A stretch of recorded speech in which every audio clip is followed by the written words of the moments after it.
Okay, so we've covered quite a lot of ground already, and as you can see, there's a lot to this, and you guys have thrown yourself into it. So, anything you would like to ask anyone, or any questions, or yes.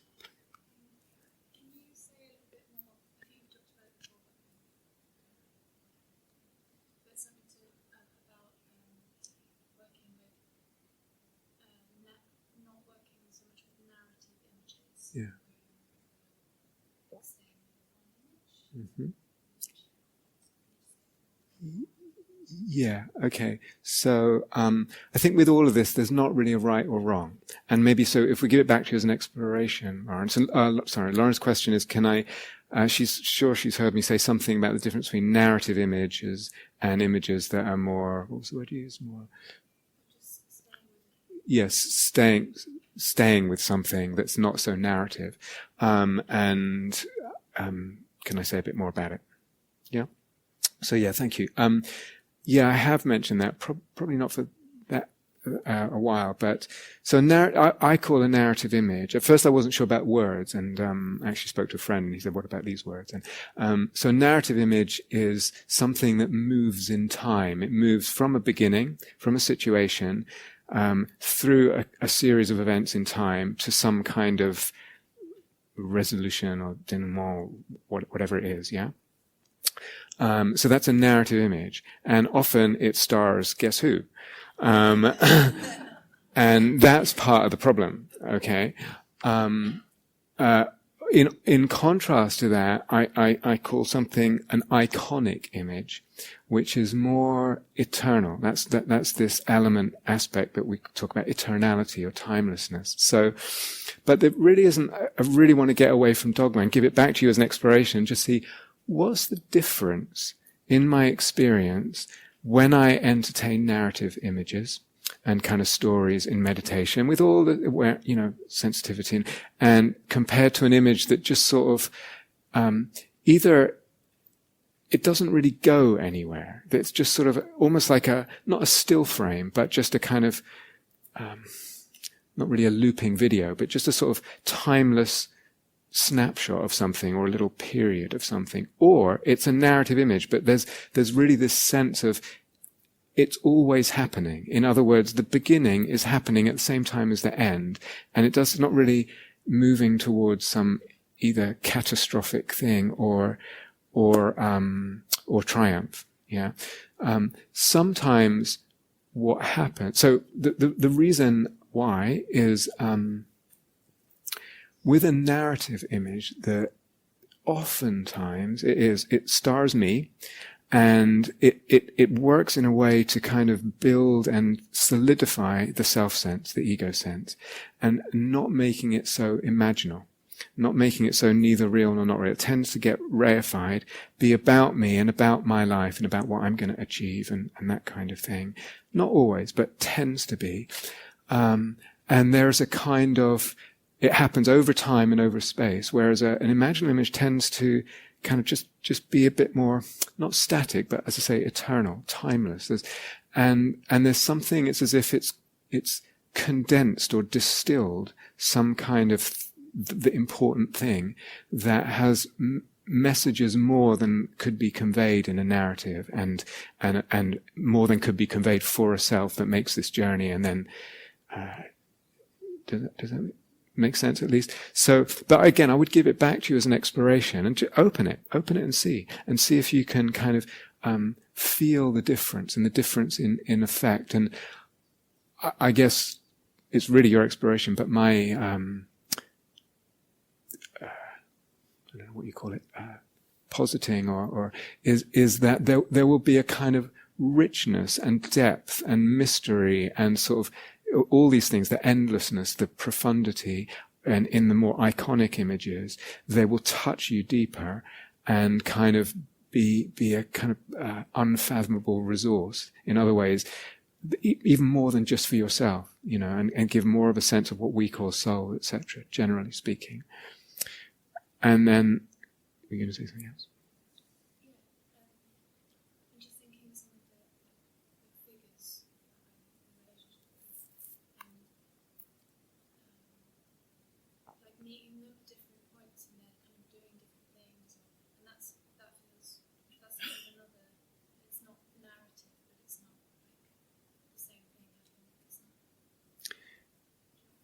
You mean they're on a journey and you sort of meet them at different points in their... They're just doing what they do. Yeah. And when they show up, meet them, it's, yeah, they're doing But so it's the same character doing different things. But that sounds fine. Yeah. It's all really fine. Again, I would just, as I give it back to you, it's like, what feels soul making? You know, and it takes I know we're kind of explaining it's got this, it's got that, but really what we want is your first-hand experience of like, yeah, I reckon I can feel that difference. I might not be able to articulate it, or maybe you can now with some of the language, but I actually, it just has a different sense. And then I would, wager that, you know, you're just going to prefer that sense to anything, even if it kind of makes you more assertive and more efficient and all that in life. There's going to be some attraction to this soul-making thing over and above anything it kind of gives you on that practical level. And you can just follow that, you know. But in terms of those images that you're sort of alluding to, that sounds great. You're talking about characters that you're meeting in different situations, and they are imaginal figures to you. They're beings, like you meet people in different situations, and you have different kinds of interactions with them. I'll say one more thing, which is sometimes an image it's actually not a narrative image, but the mind makes it a narrative image, or thinks it is. So I'm a bit tired, so I can only think of one example, which I've already put on tape somewhere.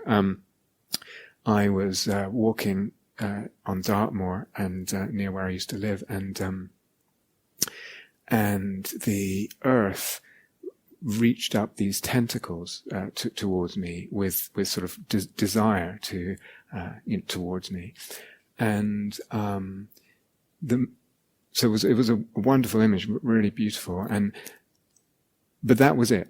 That was a sort of brief snapshot. The mind could kind of add a bit extra, like it pulls me down to dissolution, to union, to something. But actually, it didn't. It was the moment of reaching, you know. So. Does that make sense? It's like I was kind of thinking, oh, this is an image about union, but actually it wasn't, because it never got to union, and so the image was it preserved the two-ness. Yeah. So sometimes the mind kind of jumps to a conclusion that's not actually there in the image. Does that? Yeah, good. I'm just going to prioritize people who haven't got to ask before, but I can't see. Is that Derek? Yes. Hi, Derek.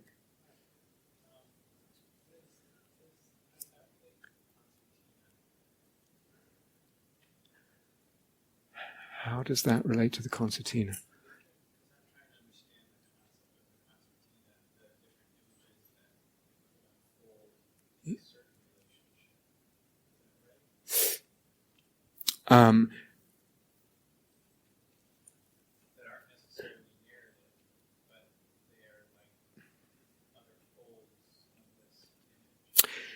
Yeah.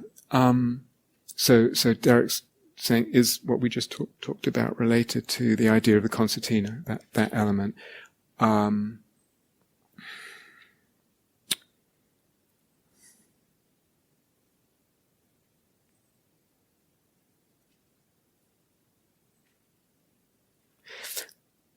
not sure. I mean, the sense, I think, the more imaginal, let's say, the more imaginal any image gets, the more this quality of timelessness is apparent, and it becomes almost a way we recognize an image. And so all the images in the concertina, it's like they're just there kind of in the shadows. Usually you can't even make out what they are. Sometimes they may be related to this like person in front of me. I'm looking at my friend, my beloved, in sensing her with soul, with imagining it, and I can kind of sense that there's almost like a selection of images that are available, a kind of like a halo or cloud of available images. But any one of them is always already happening. It's going to be eternal. So, for instance, here I am working in this dyad and looking, and there's the eros, and I sense her as the cosmic mystical queen. whatever, and I might be in that image. I start to get involved as the cosmic mystical king, and there's this dyad there, and it's beautiful. That's one image, but it's always happening, and whatever they do is always happening, and it's almost like you're tapping into something that's always happening.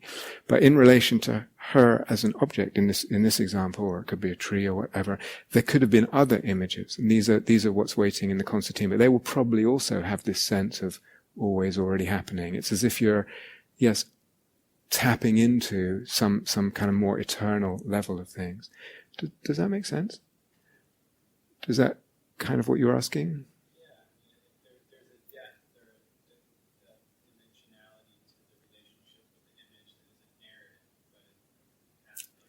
Yeah. Yeah. Lots of other stuff. Yeah. Good. Yeah, great. Sassy, yeah.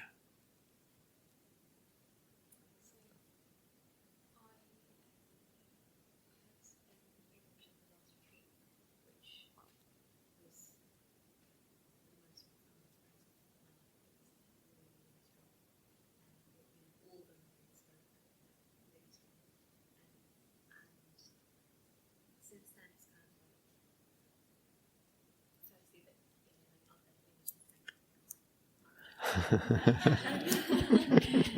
like I'm slightly obsessed by these things,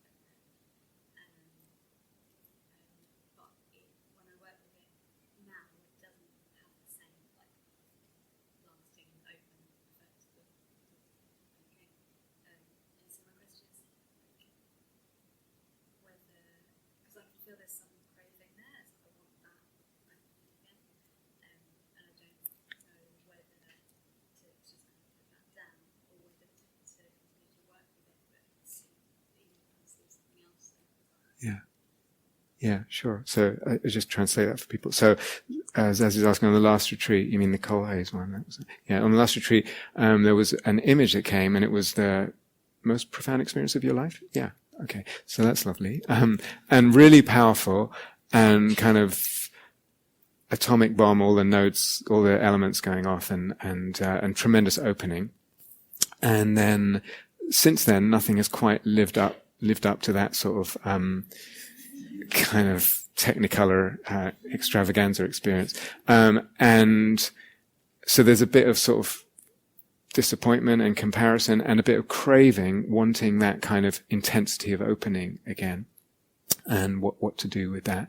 So, this is actually, I think, really important. So two things. One is, an image is autonomous. It's like you're in relationship with a being. It's really helpful to think of it. This is another being that I'm in relationship with. And imagine if we were, or you and someone else were close friends or lovers or whatever it was. And, you were putting this, you just had this amazing experience. Then you kept, putting pressure on them to do that. Or you ended up ignoring your other friends, people do that kind of thing, but, so there's, it really, in a way, it serves us really well to think these are autonomous beings deserving of respect. In a way, we talk about dependent arising. Another way you can think of it is, yeah, if you treat them a certain way, you get a certain result, so there's this intensity, wonderful. It might have been what you needed at the time, or what soul needed at the time, but that might not be the case anymore. And further deepening, further opening, further refining and nuancing and widening and all that may not come through intensity. And this is a general thing about practice anyway. Sometimes we get really impressed by intensity, and it's not always what affects the most profound transformation or opening or learning. Sometimes it is, but often it isn't. It's just intense. And then we seek out that as a measure of some significance, and it's not necessarily at all. So, that's where wisdom needs to come in. Second thing, there's a relationship here between jhanic experience a kind of mystical experience in general and imaginal experience, that oftentimes if a person is, let's say, practicing jhana practice and deep samadhi, not always, but oftentimes the first few times they break through to a new state, let's say this jhana or whatever that's new for them, it's just a, amazing sort of, it's like a dam breaking, and the experience it feels completely effortless and totally mind-blowing and everything. And that might happen a few times. And then it's like, then the work begins. Okay? Like maybe in a relationship where you fall in love and it's all like, great, wonderful. And then, after a few months, then the work begins. Or not, and so that's where the real depth can come in. In the jhanic experience, what happens then is it stops feeling completely effortless. It starts getting much more, you start noticing really subtle differences and subtle ways that you can shape the experience. And that's where the learning and the kind of relating comes in. It's similar with image. And again, it's worth just thinking about this autonomy and personhood, and sometimes even further, this is bigger than me. Therefore, am I subjecting it to my kind of ego demands, and if I do, it will have an effect, not to say that if I don't, then maybe you will get the intensity back, but it's more like it's just, there's something, a way, a conception to entertain, to play with is, this is bigger than me. It has more than I can understand. It's a grace and a mystery. I will never get my head around it. And how would you relate to such a thing? I'm not going to try and make it serve whatever ends, small ends I have. Does that make sense? And in the larger scope of things, you're gonna open and learn and grow and change and through all kinds, through intensity, through one image repeated, through lots of little one-off images, through all of that, How does that sound? Put down that, but pick up a more, what would be the right word to describe the kind of, instead of just putting that down, another way of entering into relationship with not just that image, but all images. And there is in there, I think, for all of, it's very easy to have this kind of misunderstanding about intensity and what the, sometimes people are afraid of intensity. I don't think you are, but some people, then they need, can you bear a little more intensity? Can you bear a little more energy?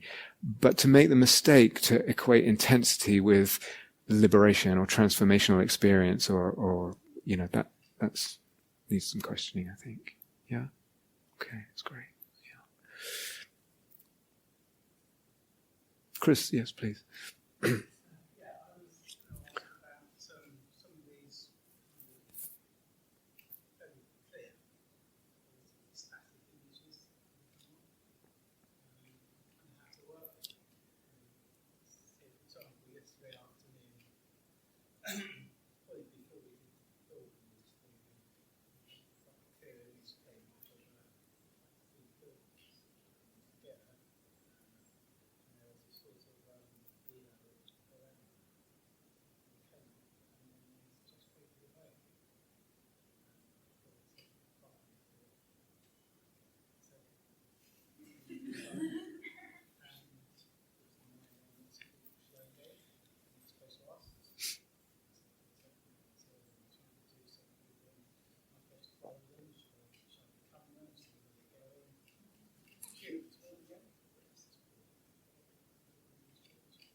What was it again?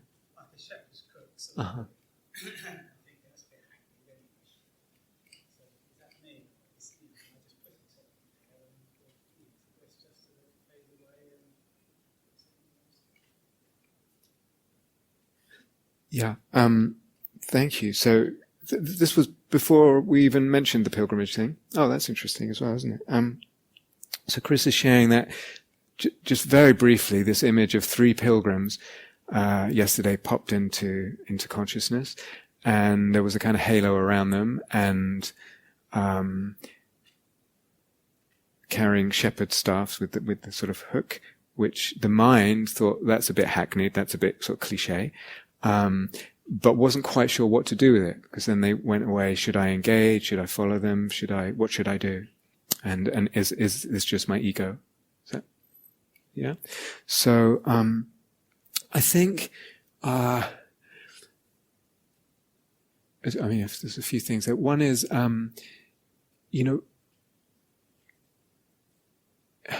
don't even want to use the word mistakes, but it's like I think we've got to be free enough to just try stuff and see how it feels, like I said with Lauren, So, if some of the examples I gave, you hear me saying, actually maybe not this retreat, but then I tried this, no, that felt like that didn't really help, that wasn't right, so I revert, or the image changes, I try this and it doesn't work. So it's okay to kind of feel like, that wasn't quite the right thing, or I'm putting too much pressure on it, or something. The other, so I think you got to feel free to kind of, just see what happens, play and see what happens. Yeah. Some of you may not feel this at this point, but, there's a kind of saying to someone, I can't remember, there's a kind of superabundance of images. There's if you don't kind of say, I missed it with that one, it's okay, On the other hand, maybe bringing it back deliberately and just hanging out and seeing what resonates with you, maybe walking with them, maybe just, whatever it is. And you can find your way back more deliberately to that and just try and see what happens, But I don't think there's a kind of right and wrong. So I think there's one of the things I'd really like to communicate on this retreat, but it's like the willingness to experiment without a sense of right and wrong and just see what happens. Yeah. I think, but the key word there for me is experiment, which implies doing a range of things. So sometimes what happens is a person might show up, and I've been working with images for ages, it's what I do, but there's actually a fairly fixed way of relating to them, and there isn't that experimentation there. There's different images, etc., but how they relate to them is quite fixed. Does that make sense?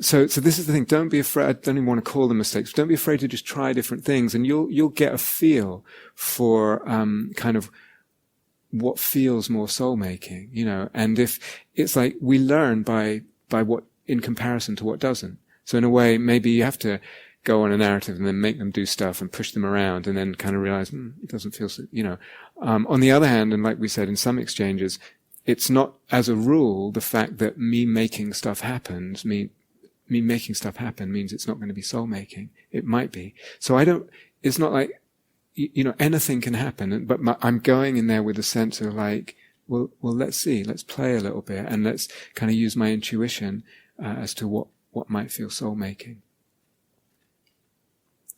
And then it's interesting, the fact that you had that image, and then Catherine introduced that thing last night, and several people have said that, this sort of have an image and then the world seems to sort of do something very similar. Great. And that, that opens up all kinds of questions, which is beautiful. And I'm not going to say much more about it. Yeah. Is that okay? Yeah? Okay. Good. Yes. Is it Gladys? Yeah. It kind of follows on from that a little bit. I'm not entirely sure if I can phrase the question, but it's something about eros. Mm-hmm. About relation to the imaginal. I feel really at home with that. Visual artists. I'm using different words, but it's kind of what I'm moving in my practice. I feel very excited about all the images. inspiration and eros. I can't quite put my, I can't get my head around it quite, but I kind of feel the world of possibilities, and it's kind of how it feels like that to me. So I just wondered if maybe you could say something about that. It might help me to clarify my question.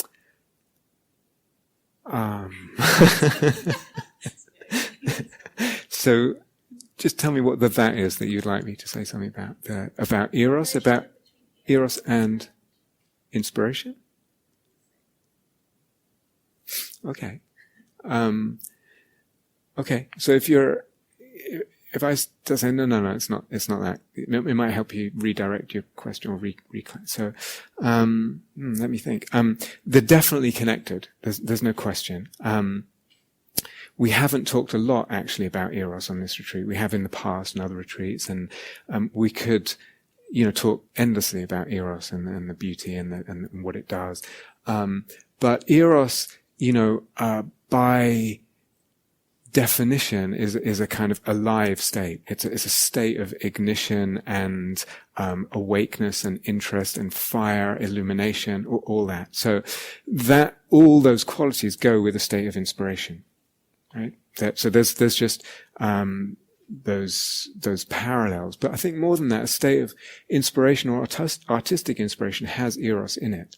There's a sense.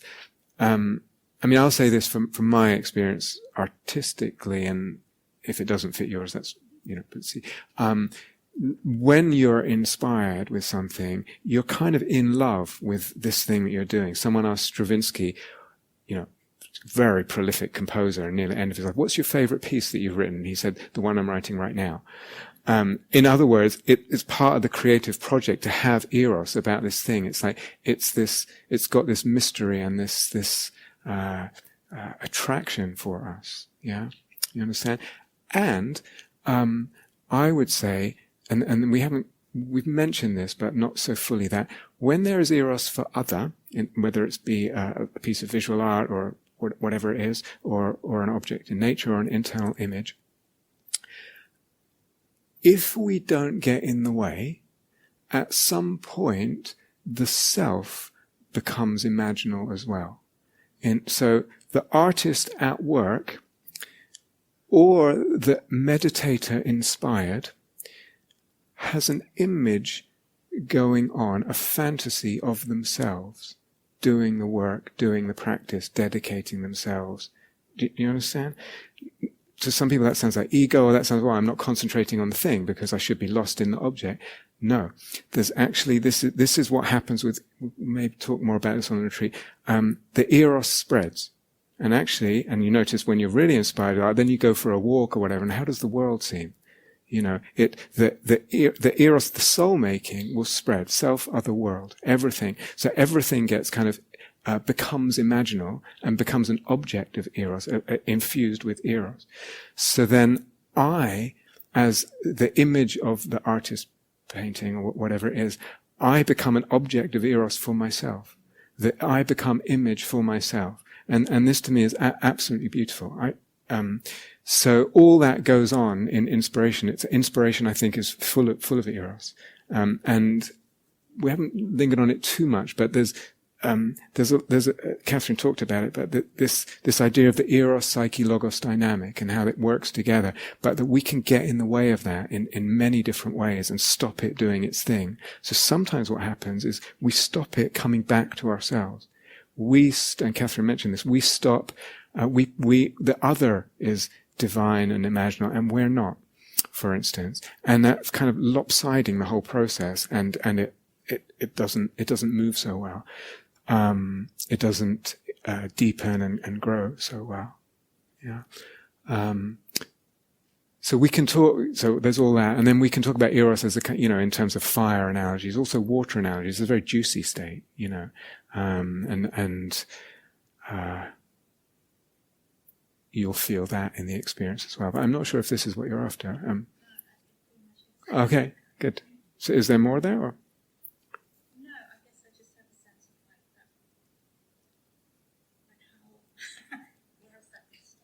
Yeah. Where's it going to stop? Right.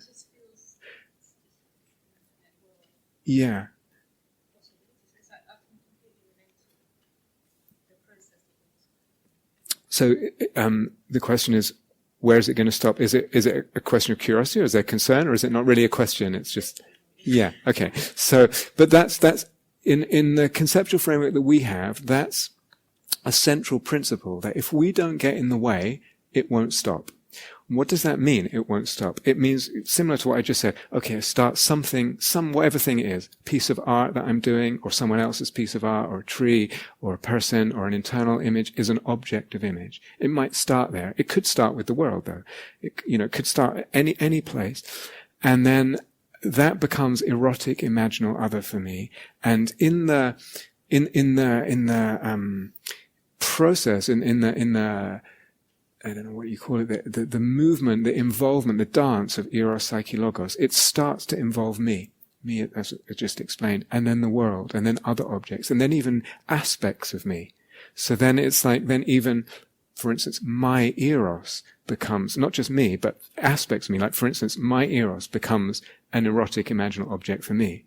My eros is seen and felt imaginally, and with all that, it starts to have dimensionality and divinity. My eros, is it mine, or is it God's, or the Buddha natures, or whatever? So there's something, it will keep finding new faces of belovedness, and new aspects, and new complications, and new folds in whatever it is. And yeah, if we don't get in the way, it won't stop. So there's an endlessness that's possible here. Yeah. Thank you. Yeah, that's lovely. I can't quite. Is it Maisie? Yeah. Yeah.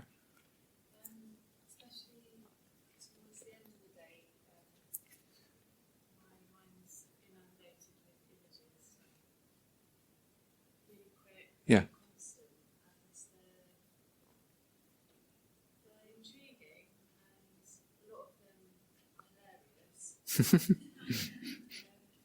none of them, well, they don't really seem soulful. They're quite two-dimensional. I'm just sort of watching them play. Yeah. It's fascinating. But Yeah. Thank you. That's really important. So Maisie's saying, particularly towards the end of the day, there's mind just starts whirring up images, lots of images, very quickly, one after the other, and none of them seem particularly deep or anything. They're sort of interesting at a certain level, but not particularly soul-making or interesting. Yeah. To me, that sounds like a particular type of mental tiredness, which I also get. So some people, when they get tired, everything just kind of stops in their mind, and other people, when they get tired, it gets a bit faster, this kind of thing. So it sounds a little bit like that towards the end of the day, etc. It might be, then there's a time to kind of let go of those images and come back to body and something much more simple and nourishing. And your mind might still wander, it's a bit tired, and just see if you can work with that kind of gathering the energy rather than trying to figure out now which one of these images and why aren't they meaningful and that sort of thing. Does that make sense? Yeah. So, sometimes you get a sense, despite what I said about doubt and everything, sometimes you get a sense that this thing or that thing is not really worth, particularly following. It's just sort of flotsam and jetsam of the mind that's floating around because of tiredness. Yeah. Yeah, good. Is that Nicole? I can't, yeah.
So, if I understand it, Nicole's asking that there's a lot of eros, that's very comfortable and lovely and all that. And the question is about eros in regard to long-term projects, which there's a sort of personality inclination to want to commit to and to stay with, or long-term relationships or whatever. And is there something to be said about eros in relation to long-term projects? Yeah, because it does fit, it is less intense than Yeah. Yeah. Yeah. So I think there's something again about including the dukkha. So again, so I'm tired tonight, so I can't really think of examples, but you gave an example of me writing my book, and several aspects became image there. Again, the book itself became image at a certain point, and then the writing of the book, including the difficulty of it and the sort of isolation and things like that. And it might be that, you're not looking for something that doesn't have dukkha in it, and doesn't have the kind of the image of the one who perseveres, the one who trudges endlessly through deserts or whatever it is, the one who shows up no matter what. All this can become image and part of, image in the way we're using it, imaginal image and eros, they kind of imply each other. Where there's eros, if it's left to do its thing, images are born and get deeper and get more varied. And images by their nature, elicit eros, evoke eros, and so the whole thing starts mutually inseminating. But it might be that there are images of the whatever they are for you, for this long-term dedication, this willingness to be there when it's dry and when it has a cost and when you'd rather be doing something else. That all can become image. It might be an image that's other, or it might be you as image, or mixtures of all that. And so that's one thing. And the other thing that's a little harder to articulate is that, you can't have images all the time.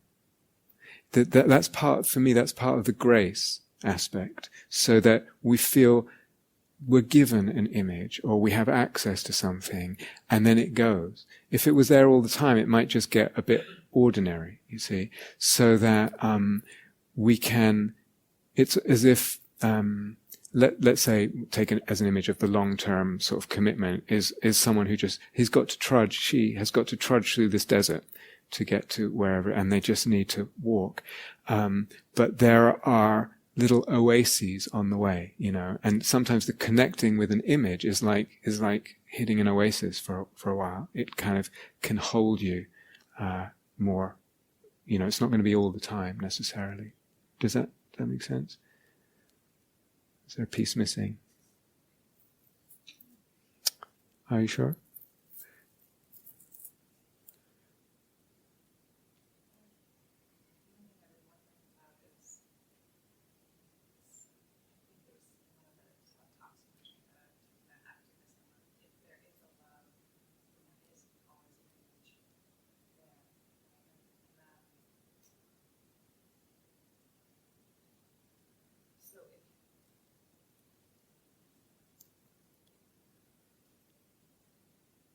I do in my life work. It's not a problem to have, but I guess it's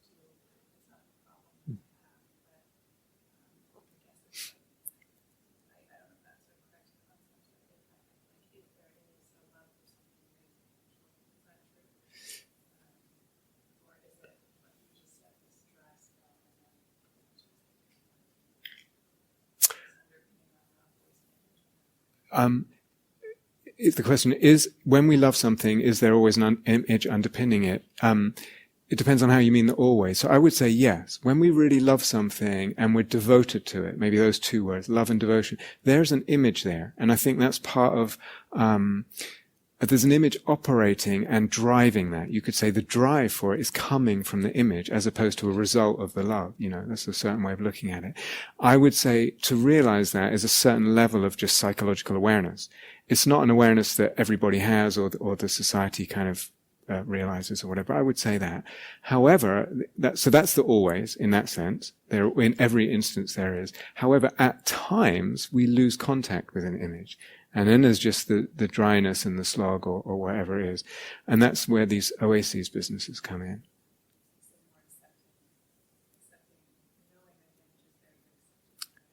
Yeah.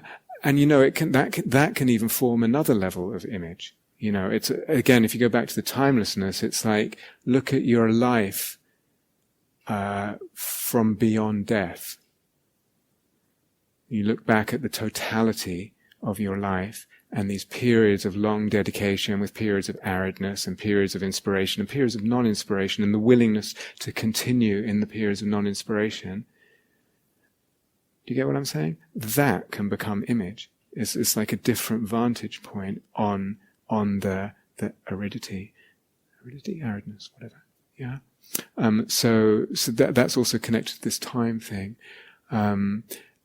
And actually, that just as a general point, that's sometimes a really skillful thing to do. Is come out of your life and look at the totality from after death, so to speak. And you see the totality of your life, and it can become image. You become image for yourself. Your life becomes image, becomes pilgrimage, becomes, image of devotion, etc. Hopefully, depending on how we live and all that. Yeah. Oh, I can't see. Is that Maywa? Okay.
So if I try and understand, other retreats where there's a lot of intensity to the whole process and the images and things, and this retreat less intense, but perhaps more subtle and more getting more nuance. And then when Catherine did the 7 steps exercise, was it that lots of different images were coming out very rapidly? No.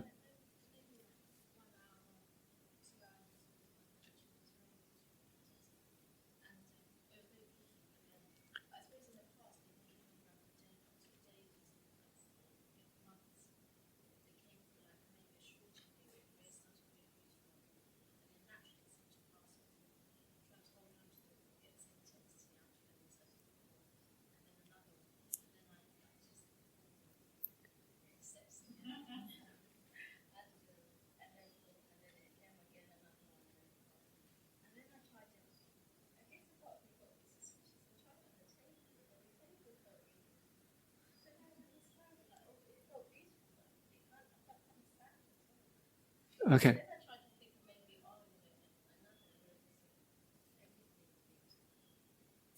I missed the last bit. Another logos one?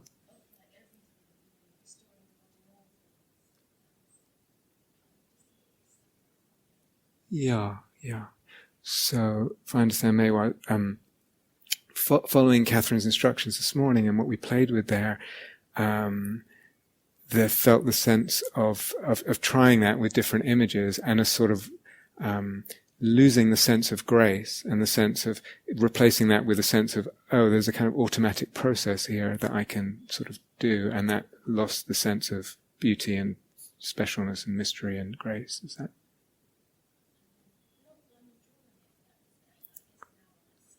Yeah.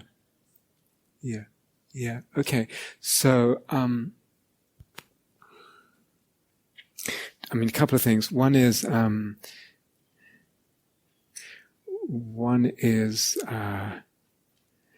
Catherine and I were just talking briefly after the thing that it's not really a formula so much as just,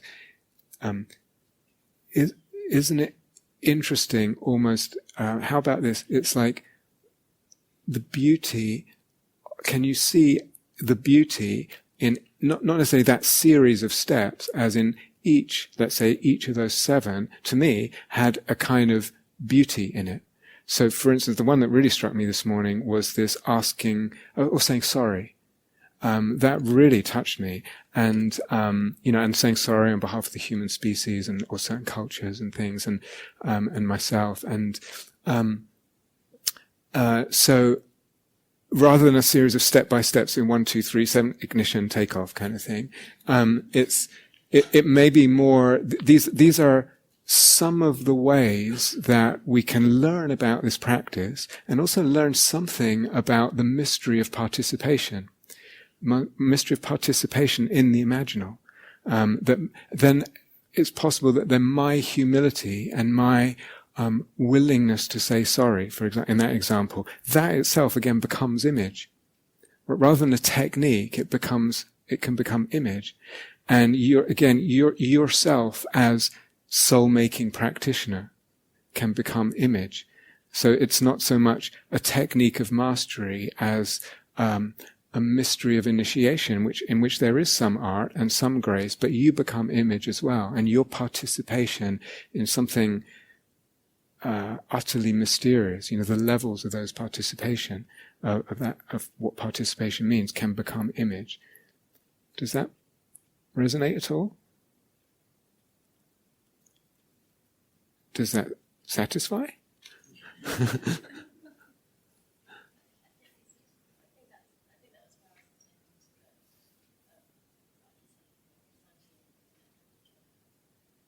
Yeah. So I think the thing about everything potentially becoming image, you said, yeah, that is where we're going, but not as art. It's almost like just the wonder of recognizing the wonder of that everything can become image.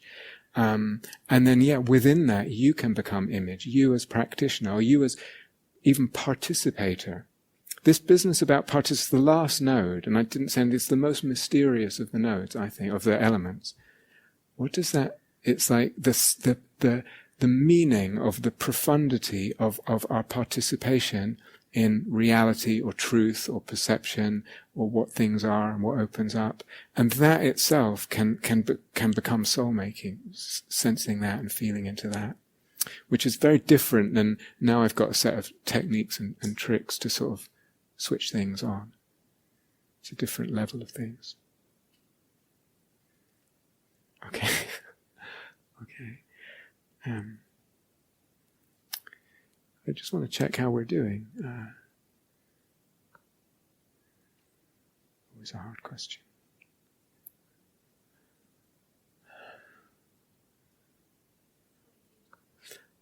Well, I'm tired, but not in a sense that I can't go on. It's more in a sense I recognize I'm not quite so with it as I usually feel I am. But I'm okay with that if you're okay with that.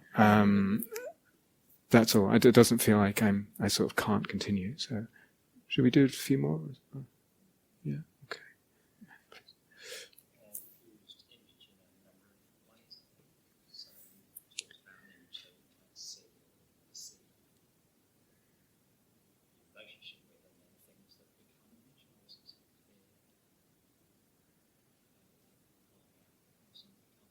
Say the first one again.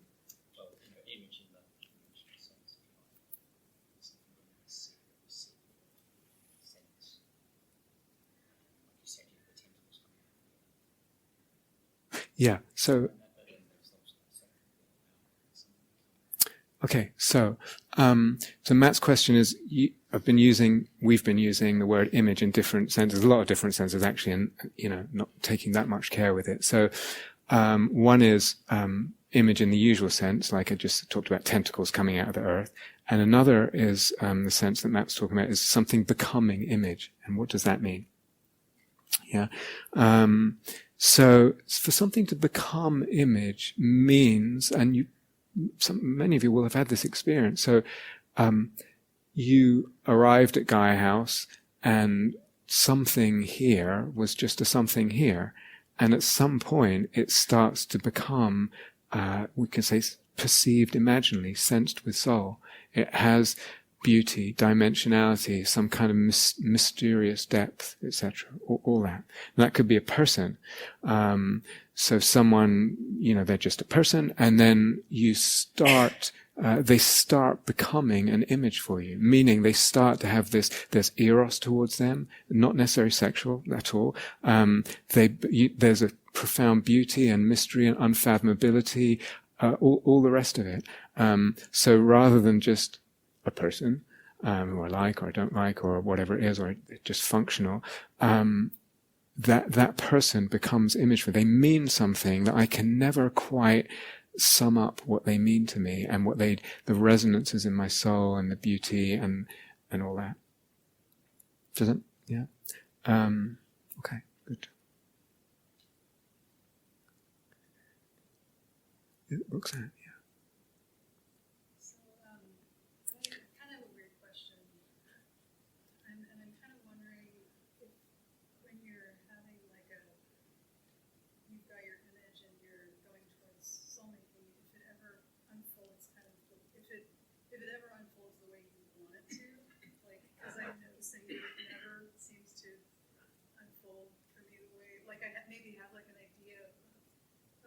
This heartbreak, and is there any image that comes up for me? And like I want to visualize like a monster or something really dark, and then it's like this beautiful image comes up instead of like when I'm thinking that it should be some dark thing because I'm feeling dark, but it's just this beautiful, and it wasn't what I was like. I wasn't reaching for that image. Yeah.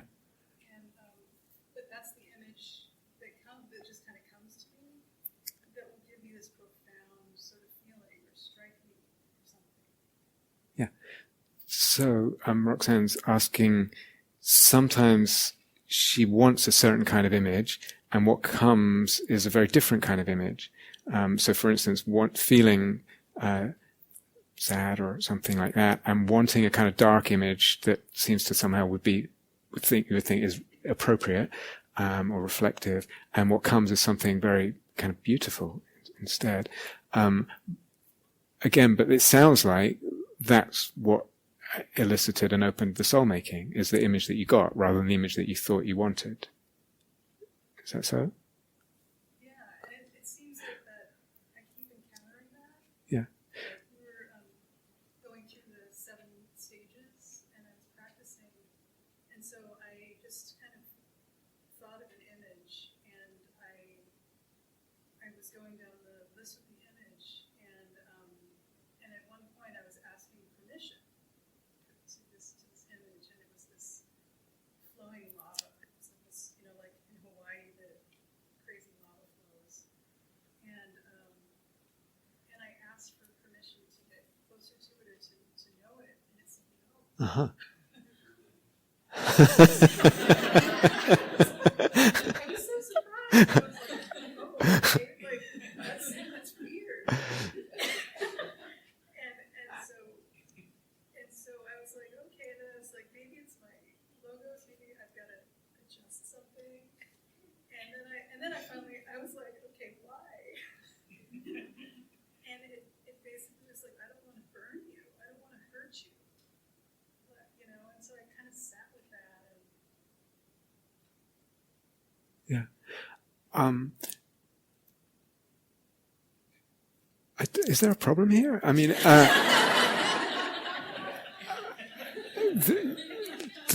in our logos, the images are autonomous. They're like people. They have an intelligence and a sensibility and a care, all of which sounds like it's reflect. So to be surprised, I think, is part of the territory.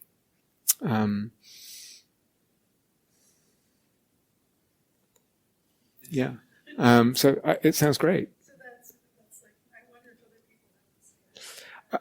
I think in different ways people will be surprised, yeah, and recognizing the autonomy. This is why we make that an element, recognizing the autonomy of the image. Look, if it was just kind of I could make everything do what I think I want everything to do, it wouldn't be very fulfilling or rich or In relation to the first thing you said about feeling, was it sad? I can't remember the word you said. Or grief. Okay. Yeah, grief and heartbreak. So, and then the image that arises is beautiful. But if we go back to what we said with Gladys, I can also become image in relation to the image that arises for me. So I am heartbroken, and a beautiful image might then touch my heartbreak. So then the whole thing is the image rather than just that. You understand? So you can begin to feel actually what the image is that beauty in relationship to your heartbreak, in contact with, and the whole thing is image. Does that make sense? Yeah. Again, not thinking, oh, that doesn't seem right. It's the two. Yeah. That's great. Okay, maybe one last one. But Margaret, yeah. I was a bit confused about what I want to ask about, and it has something to do with the two-nesses. Because there's different ways in which you've been talking about or alluding to that tonight. I think that's probably why I'm confused.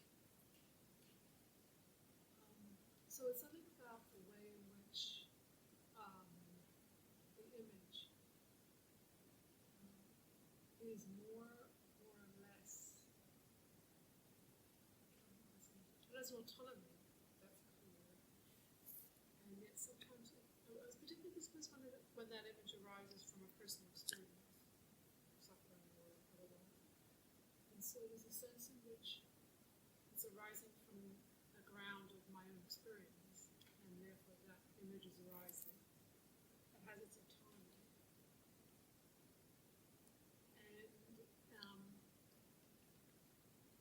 And yet I'm also there. And I guess the confusion is, something about the connectedness between the image and myself. Sometimes the image might feel more like a part of me, rather than something totally separate from me. Yeah. And I suppose it also always feels very personal. And then also that raises the question about what you said before about the image. Also, there's a sense of it's always been there. I guess that's the thing. It's always been there, and yet it's arisen from this personal experience. So if I understand, so there's two questions that Margaret's asking. I'm trying to clarify. There's a sense in which an image feels autonomous, and yet it also seems like it's part of me. That's one. And the other is that talk about images being timeless, but I can also see that they arise from personal experience. Yeah. So all these are true. Okay. So an image is me and not me.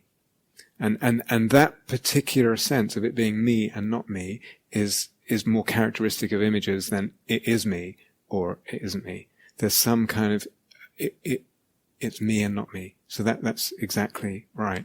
I think when we say autonomy, it's almost like you can sometimes just lean on that one a little bit to grant it more, to stop it collapsing and being just me. But it's never to the point where it feels like this has nothing to do with me. I don't know. Actually, sometimes there is that sense, but usually that's where the infinite echoing and mirroring comes in. Usually there's some sense that this image, strange as it might seem, in some ways, mysterious, infinite ways, kind of echoes in my life, and my life echoes the image, and the image echoes my life, and they mirror each other. So it's sort of like subtle leanings. Like I said, some of the elements in this lattice, in this constellation, they feel like they kind of say the same things in different words or overlap, and some of them feel a bit contradictory, So does that make sense? And then, and similar with the timeless and the reflecting, usual modern psychology is an image arises because it's reflecting something that has happened in the past. I think what's potentially really exciting and a beautiful thing to play with is what happens if we turn that upside down. My life is a reflection of image. That you turn, so the causality is we're so used to thinking of causality in a certain way. It comes out of this scientific way of thinking. So the past causes the present, and something that happened externally will cause an internal image to arise. What if we just play with that? There's another Greek word called telos. It means the cause comes from the end. So this, if you like, the angel out ahead, or something, if you like, the future causes the past. And we can, as I say, what's all that? But what if we can just play like with that as a poetic idea and see what happens, so that my life is an expression of certain images. Certain things happen to me, certain choices are made, certain things are expressed because I am expressing certain images. I can say more than that, I am called on to express certain images. Now, if I say that's the truth, and then maybe that's a little too tight. But you can play with kind of turning things upside down. Do you understand? And I would say if you can play with that, it's quite a different sense of things, and something very beautiful opens up. And we can keep the other one too, and go back to the traditional, or a more common way of thinking about causality. Yeah, this arises because of a cause in the past, etc. Is this making sense to people? Yeah. And of course, in traditional Dharma understanding involves an understanding of causality in the present. My relationship with makes something right now in the present. So, causality is really interesting. Most of us, it's really, really hard to shift our concepts of causality from this kind of the past and the external events. For instance, the events of my childhood caused this. And it's not saying they didn't or whatever, but it's just saying there can be a tremendous liberation, a tremendous healing, and a tremendous soul adventure to sometimes play with just turning that on its head. And just play with that as a concept and see what that idea, just very lightly, you just play what that does to my imaginal sense, to my sense of existence, to my sense of what this life is, to my sense of, for instance, what Nicole asked about, dedication to something, all of that. I can see my life is caused by it has divine roots. It grows from the divine, the images of the divine, the gods, the deities, the daemons, and they express through me. They want something through me. Doesn't it? To play with. Can I ask another question? Sure. Which is around the me in the image. Yeah. So I realized I was talking about every time I heard an image, I have become part of an image. Is that? It never occurred to me that that wouldn't happen. That somehow I wouldn't have a relationship with the image. So the question is, every time you've had an image, you become part. Somehow, you enter the image. So the imaginal other is relating to me in the image. It's not as if they're relating to me sitting here. There's an image of you in the whole. Yeah. So, is that right? Yeah. All kinds of things can happen in terms of the self sense. So it could be, just to delineate a few, it could be exactly what you're saying. So here's this imaginal other, and then I get an imaginal me interacting with the imaginal other. One possibility, fine, beautiful. Or that image is relating to me sitting here, as me. Or, as someone was reporting earlier, it's just that image. There's no me, and that image is just doing their own thing in their own world, doing their own thing. And that's where it's a bit more subtle. It's like, what's this got to do with me? And sometimes it's just not that apparent, you know. And sometimes those are oftentimes the most inexplicable, kind of inexplicably beautiful images as well. And this is where this infinite echoing and mirroring, it does have something to do with me. Again, it's me and not me. And in some mysterious ways, that image is refracted into my life, and my life echoes that image, etc. So that's a possibility. All kinds of possibilities. Yeah. So I don't think there's a fixed way that happens. Yeah. Okay. Good. Let's have a bit of quiet together to finish. Thank you for listening. To learn how you can support the teachers and Dharma Seed, please visit dharmaseed.org/donate.